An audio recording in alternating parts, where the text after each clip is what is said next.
Hello दोस्तों, कैसे हैं आप सब। आई होप आप सब बहुत अच्छे होंगे।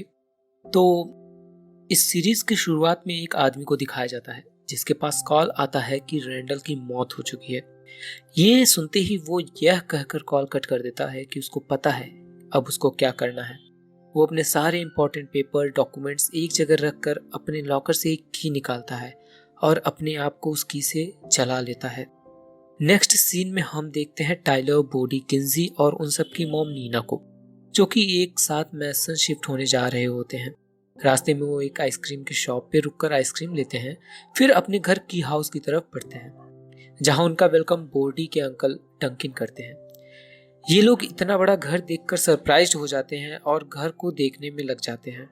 थोड़ी देर बाद किंजी टाइलर को कहीं जाते हुए अपनी विंडो से देख लेती है और वो भी उसके पीछे वहां पहुंच जाती है और वहां उनकी बातों से पता चलता है कि लॉक फैमिली एक अलग ही परेशानी से गुजर रही है।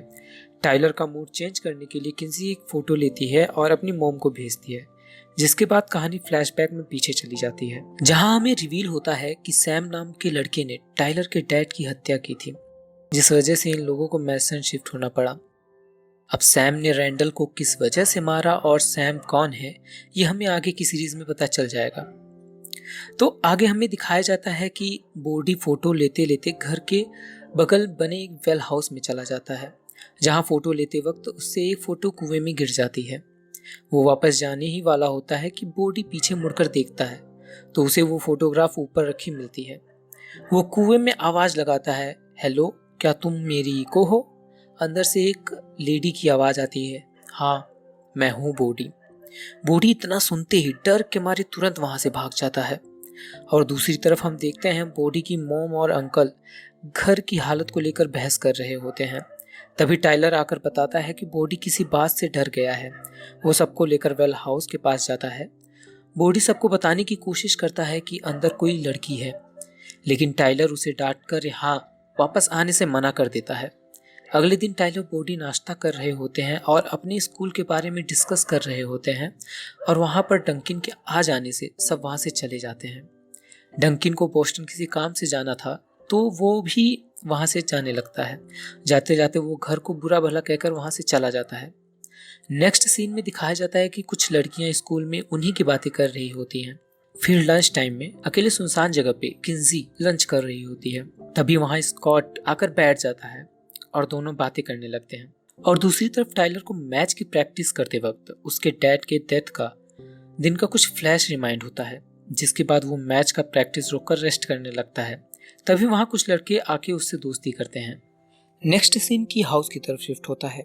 उसकी मॉम सामान लेने के लिए मार्केट जाती है, लेकिन बॉडी घर में अकेला रुकता है और अपने टैबलेट में कुछ देख रहा होता है। तभी उसे कुछ आवाज विस्पर्ड करते हुए सुनाई देती है। बॉडी फिर वेल हाउस के पास जाता है और कुएं में आवाज देता है। नीचे से एक लेडी बॉडी को जादुई कीज के बारे में बताती है और उन दोनों की बातों को सीक्रेट रखने को कहती है। बॉडी अपनी बहन को ये बात बताने की कोशिश करता है, बट वो उसकी बात को अनसुना करके अपने ब्रेसलेट को वहीं पर रखकर शावर लेने चली जाती है। बॉडी को ब्रेसलेट से विस्परिंग सुनाई देता है। वो उसे चेक करता है तो उसमें से एक की निकलता है। अब वो इस की को कई बार कहता है कि उसे आइसक्रीम पार्लर जाना है, बट कुछ नहीं होता। तब वो बगल में बने दरवाजे पे की लगाकर आइसक्रीम पार्लर के बारे में सोचता है और वो वहां के लिए दरवाजा खुल जाता है। बॉडी वहां से आइसक्रीम खरीद कर लाता है और बहन को बताता है कि ये की कहीं भी ले जा सकती है। किंजी अपना ब्रेसलेट टूटा हुआ देखकर बॉडी पे चिल्लाने लगती है कि उसकी डैड ने उसे संभाल कर रखने के लिए दिया था। बॉडी उसे समझाने की कोशिश करता है तो किंजी उसे आईफल टावर की टॉप पे ले जाने के लिए बोलती है, बट अनफॉर्चुनेटली बॉडी वहां दरवाजा नहीं खोल पाता, जिसके बाद किंजी उसे अपने कमरे से बाहर निकाल देती है। किंजी की मॉम रैंडल की कुछ चीजें देख रही होती हैं। तभी वहां किंजी आ जाती है और उन दोनों की छोटी मोटी बहस हो जाती है इस नई जगह को लेकर। इधर बॉडी को फिर से विस्परिंग की आवाज आती है। वो सिंक में अपने हाथ डालकर उस की को निकालता है और वेल हाउस में चला जाता है। वहां एको को वो एनीवेयर की के बारे में बताता है और पूछता है कि वो आईफल टावर क्यों नहीं जा पाया। एको यहाँ पर रिवील करती है कि किसी भी दरवाजे के उस पार जाने के लिए उस दरवाजे को देखे रहना बहुत जरूरी होता है। बॉडी उससे मिरर की के बारे में पूछता है कि वो क्या कर सकता है। तब एको उसे पूछती है कि वो क्या चाहता है। बोडी बताता है कि वो अपने डैड से बात करना चाहता है जो कि गुजर गए हैं। एको उसे बताती है कि वो की उसकी पूरी फैमिली को उसके डैड से मिलवा सकती है। सीन शिफ्ट होता है। टाइलर अपने हॉकी वाले दोस्तों के साथ पार्टी में एंजॉय कर रहा होता है और वहाँ एक लड़की जिसका नाम एडन होता है वो उससे इंटीमेट होने लगता है।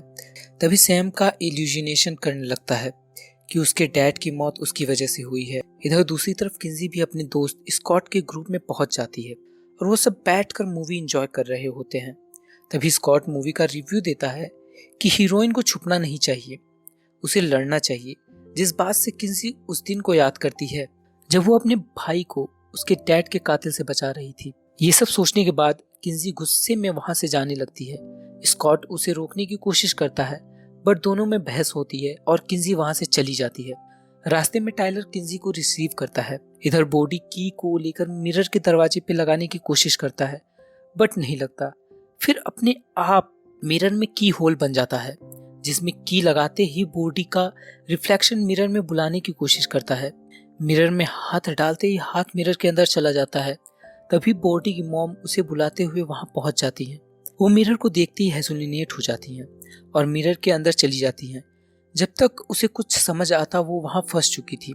बॉडी तुरंत मदद मांगने इको के पास जाता है और हेल्प मांगता है बट चालाकी से इको एनीवेयर की बॉडी से मांग लेती है और ये बताते हुए वहां से चली जाती है कि वो मिरर मन को कैद कर लेता है। बॉडी वेल हाउस से रस्सी लेकर टाइलर और किंजी को लेकर अपने मॉम को बचाने के लिए दोनों को लेकर मिरर के पास पहुंच जाता है। वो दोनों मिरर को देखकर सरप्राइज्ड हो जाते हैं। टाइलर अपने कमर में रस्सी बांधकर अंदर चला जाता है बट उसे चारों ओर उसकी मॉम का रिफ्लेक्शन ही दिखाई देता है। टाइलर अपने मॉम को उनके आवाज पे फोकस करने को कहता है और दोनों मिल जाते हैं। किंजी और बॉडी रस्सी खींचकर दोनों को बाहर निकाल लेते हैं और दोनों को बचा लेते हैं। बॉडी बताता है कि ये घर जादुई कीज से भरा है और कुछ पल में उसकी मॉम ये मिरर वाले इंसिडेंट्स को भूल जाती हैं। ये लोग याद दिलाने की कोशिश करते हैं बट उसकी मॉम को कुछ भी याद नहीं रहता, जिससे हमें ये पता चलता है कि मैजिक बड़ों को याद नहीं रहता। नेक्स्ट सीन में हम देखते हैं कि जेल में सैम से मिलने इको वहां पहुंच जाती है, जिसे देख सैम खुश हो जाता है और ये पहला एपिसोड यहीं पर समाप्त होता है। तो दोस्तों, अगर आपको ये एक्सप्लेनेशन अच्छी लगी हो तो प्लीज लाइक, शेयर और सब्सक्राइब जरूर करें और अगले एपिसोड के लिए इस चैनल को सब्सक्राइब कर लें। हम आपके लिए हर दिन एक एपिसोड का एक्सप्लेनेशन लाते रहेंगे। धन्यवाद।